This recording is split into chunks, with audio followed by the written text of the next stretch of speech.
Hi, this is Roger. Thanks for dropping by. So much for a day off yesterday. Firstly, I watered all my pots, having done the RO unit because I'd virtually run out of water.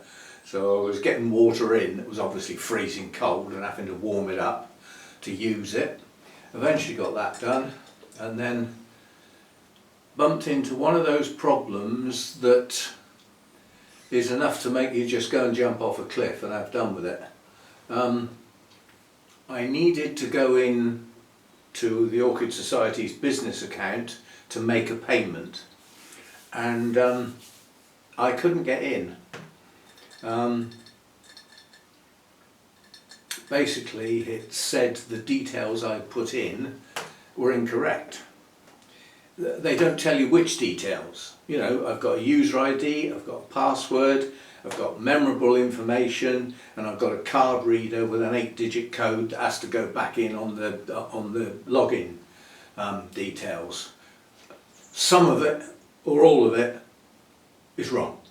So I struggled with it. I thought, well, if I change my memorable information and my password, which you can do online, he thinks you can do online, I haven't got there yet, maybe that will sort it out. So I changed them. Of course you have to identify yourself to confirm. That means getting the card reader out, putting your card in, putting the PIN in, typing identify or pressing the button identify, getting an 8-digit code and putting the 8-digit code back in on your laptop. Details are incorrect. So we do the phone call. 3 phone calls totaling over an hour. None of them sorted it, but the last guy was incredibly helpful, and basically he came to the conclusion the chances are your card reader is not functioning properly, which you have to go with the advice of the so-called experts, don't you? But if you put the card in and it asks for the PIN, and you put the PIN in and it says it's correct, to me that part of the card reader must be working. And then it generates an 8-digit code. That's all it has to do, and it did that. So I couldn't believe there was anything wrong with the card reader. Anyway, he sent me a new one, 3 to 5 working days, but he said if you call in at a branch, they've usually got some in stock, so you can get one over the counter straight away. They're generic, they're not tied to any individual bank account or anything. So we have to go to the bank this morning, and it's pouring with rain. Luckily the bank has got a tiny little car park, there's room for 5 cars just and the entrance is so narrow you have to put your wing mirrors in. A big car wouldn't get in there, you'd have to stay outside. So anyway, I've got the last parking space and went in, an incredibly helpful person, and she said we don't normally deal with business banking here, this is personal banking and savings, but what's your problem? I explained it. She said, well, it could be that your card's blocked. Out of the 3 phone calls totaling over an hour, not one of them thought of that. You walk into the branch person straight away. You have to bring your card out to the cash machine. The only place you can unblock your card is via a cash machine, so you have to get to one. And that for some people could be a big deal, you know. Anyway, stuck the business debit card in, put my PIN in, press the button PIN services, and basically the PIN was blocked. Unblock PIN, job done. So she said, so your card was probably the problem, not the card reader or any other function. So brilliant. She said, I said, oh, and I learned something else as well. Even though it's a business account, I can use my ordinary personal debit card in the card reader. She said, I'm surprised at that. I've never heard of that. I said, well, I'd never heard of it either. But the guy was like clutching at straws. So we did actually try it. She said, you ought to check and see if that's blocked as well. And it was. So basically, if she hadn't asked me to check my personal card, I wouldn't have known it was blocked until the next time I tried to use it, which would have been just now when I was doing my food order and I got to payment. Worse still, it could have been a garage where I've just filled the tank up with petrol and the card won't work. I do have a credit card as backup. Anyway, I got home, didn't need the card reader at all, went straight in. You still have to do a phone call because you've been blocked. You get a code. When you go to the log on screen, it knows you're blocked and puts out a code. You then have to phone up the business bank people, give them that code and they will help you. So I made the unfortunate lady stay on the end of the phone until I'd done all that and actually got logged in, which I did, and then I could make the payment. So, it's those sort of things just drive you up the wall, especially when you have to phone up for help, and they give you all the help in the world except for the right bit. The only bit I needed was, your card's probably blocked, you'll have to go to a cash point and clear it. Anyway, so I'm going to end up with 3 card readers now. The old one, which I've scribbled old on and put to one side because I thought it was broken. The new one that I got this morning, and the one that will come in the post in a couple of days. You only need one. But I'll have one as a backup in case anything does go wrong. So, yeah, yesterday was fraught, and today I actually had to go out in the rain, which I wouldn't normally do. But all I'm going to film today, apart from me waffling on, is during watering yesterday, I found some buds and spikes that were completely missed and unknown when we did the Everything in Bloom thing on the 8th. So I'll take the camera down. I'm not going to get the plants out. I am going to try and point at them from here. Because having had the saga with the bank and everything like that, I've had enough. So anyway, get the camera down. Right, things. First one is up here.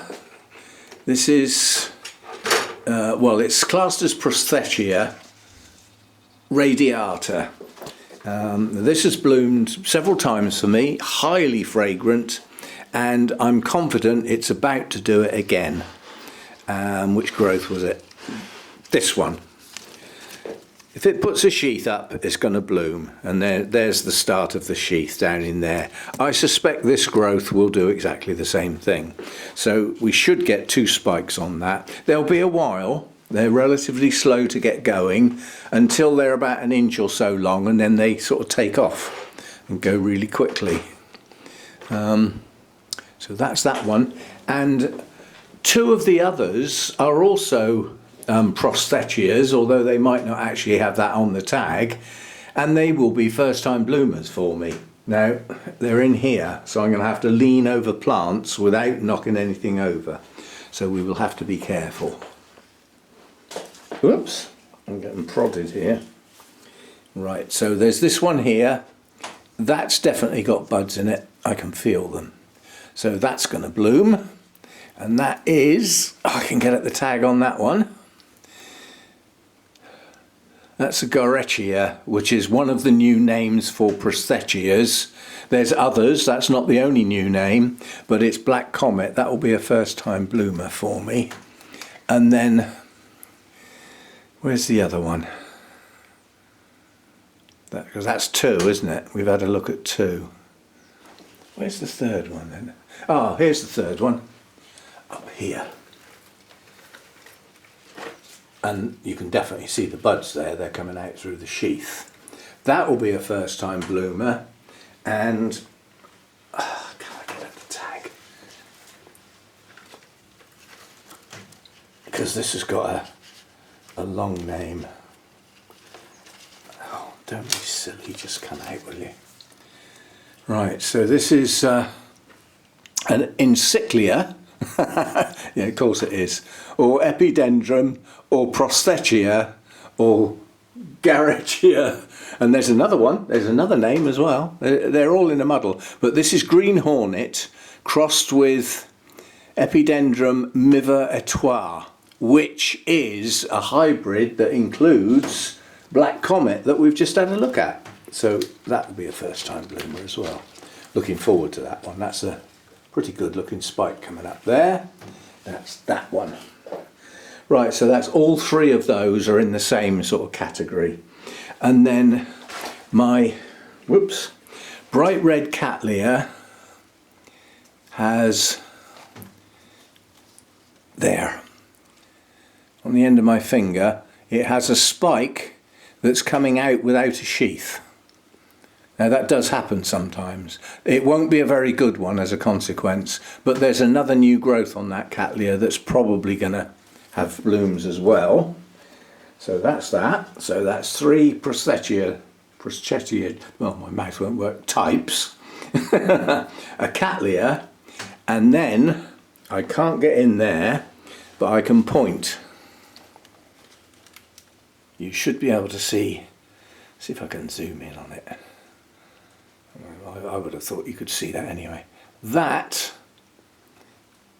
is Brassia vericosa, sea breeze, with a spike. Oh, I'm hurting my back now leaning over like this, so we're going to pack it in. So anyway, some newfound spikes and buds that weren't known to me when we did the everything in spike bloom and buds and all that sort of thing back on the 8th. So that's good. So that's some things progressing. There isn't anything else at the moment that you haven't seen before. That was just that little group. There was one of these Cattleyas up here that the buds have aborted, but again it's got another new growth that still might produce a sheath and some buds. But I've got a feeling this Cattleya is going to go in the bin soon. It was not going to grow. Twisted leaves, shriveled bulbs. It's just not happy with the temperatures. It's too cold for it. So it's what you would call hanging on. That's about the best I can say. Right, this is looking good. Prima Donna. That's looking nice now. A few more buds opened. All of this cluster here are opened. These have just started, and then we've got this little cluster here to come. So those will be there. And this little miniature Paphiopedilum, the bud keeps growing taller, but the bud doesn't seem to be getting much bigger yet. I mean, it is a miniature, so they are quite small anyway. So that'll do for today. These are going to go soon. That's going to be a shame. That lovely bright yellow that, you know, gets caught in an awful lot of videos when I've got the camera on the tripod. They're going to be gone soon. But you know, then we'll be pushing on the new growths, of which there are several coming up. So yeah, you know, it's the cycle of events, circle of life, and all that sort of stuff. One lot of blooms go, new growths push on, mature, next lot of spikes start. Some orchids do that more than once a year. Most only do it once. And then some, like things like Masdevallias and that, they flower when they flipping like. You know, literally. Whenever they choose. And a decent mature plant, sometimes you could say, would potentially be in permanent bloom. You know, older ones fading, new ones coming and all that sort of thing. So yes, we did discover while we were watering that several of my rescue dendrobiums, I think, are not going to make it. I think they've gone, which is a shame. But, we shall see. Dendrobiums have a habit of surprising us, but after a long time you get used to those that could potentially surprise you and those that have just had it, basically. They've just gone, seen better days, and not long for this world and all that sort of stuff. So anyway, we'll end on one of my favourite colours, nice splash of orange. And I can see on the screen that this camera doesn't render this colour true. It is a vibrant tangerine orange with a purple sheen. So I can describe it in words very well, but the camera doesn't pick it up as well as seeing it in real life. That's two blooms on two separate plants, but they are the same. One's a division of the other. So anyway, I shall See you next time. Thanks for dropping by. Actually, let's end on my little cutie. As Cymbidiums go, lovely miniature, lovely blooms. Almost all open now, so that'll be good. Our Wessex Orchid Society's 50th anniversary show is the first Saturday in March. That's not long now. You know, whatever we're up to now, 14th is it? 14th of February. 29 days in February this time round, leap year. And then I think the Saturday is the 2nd of March, something like that. So it's only a few weeks to go and it'll be our show. And the week before that is Bournemouth show. So Bournemouth show is coming up quite soon. So we will have an orchid show to, well, I don't film at the Bournemouth one, but I can organise getting some stills and turn it into a slideshow, so we'll have something to show for it. And I may well come back with some new plants, who knows. See you next time.